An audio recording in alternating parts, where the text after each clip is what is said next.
Okay, so this problem is gravity problem C, and it reads, a stone is dropped from the top of a bridge into the water below. If the bridge is 15 meters high, how long does it take for the stone to hit the water? All right, or for the splash to occur.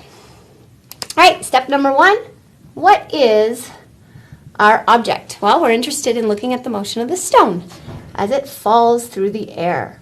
So the stone is our object. We then have to define the initial condition and the final. What begins the motion that we care about? What ends the motion? Well, we care as soon as that stone is released, and we stop caring when it hits the water, when that splash occurs. Then I want to start asking our question, am I in one dimension? Yep, it's only traveling down. And am I in free fall? Yes. So keeping in mind that we are in free fall in one dimension still. All right, that'll help guide our list. Okay, time to define the world. Draw a picture, set the origin. So here's our bridge, and there's a stone, and we're going to let it drop to the water below. This time I'm going to set the origin at the water. I get to decide. I'm going to set the origin at the water. All right, now we're going to make our list. Now if you pause the video and set the origin up top, that's okay. Your list is going to look a little bit different. You can either change it, or you can explore the differences and see how that impacts sort of how you think about the motion. It shouldn't matter in terms of answering the questions. All right, so in my case, the initial position is not at 0.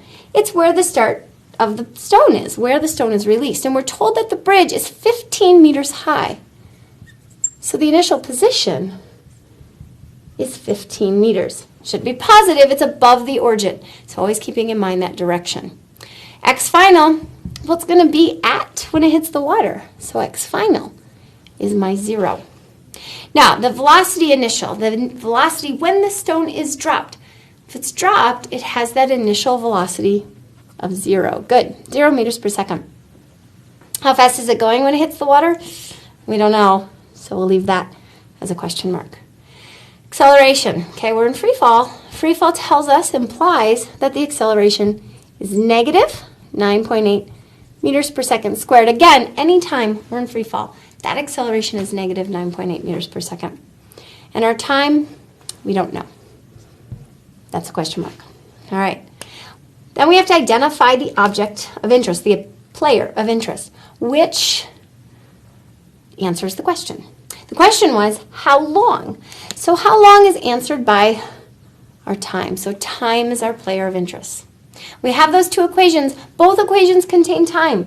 We need to think about which one is going to be the most powerful for us to use in time. All right, think about it. Pause the video. Check your thoughts. All right, so which one was it? X final. X final equals X initial plus V initial times time plus 1/2 AT squared. Why was that a good one? We know more information. If we know more information, we have a better chance of solving. Not always. Sometimes we choose wrong. We have to reevaluate. Okay, so X final is 0. X initial, 15.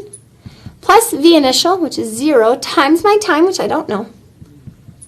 Plus 1/2 negative 9.8 times my time squared.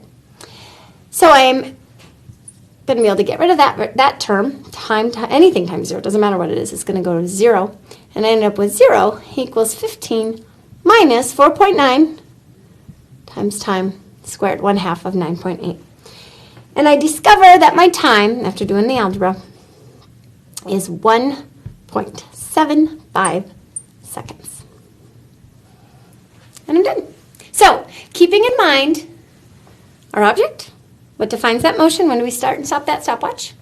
Recognizing we're in free fall, of course, to give us that acceleration value, which isn't given, but is implied. We can set the origin either at the top or the bottom, so if you set it the other way, you still should have ended up with the same amount of time. It's the same motion. And then identifying what we need to know, picking that right equation, and solving. All right, does it make sense? It's positive. Time should be positive in the way that we've defined it, and I think we're doing good. Nice job.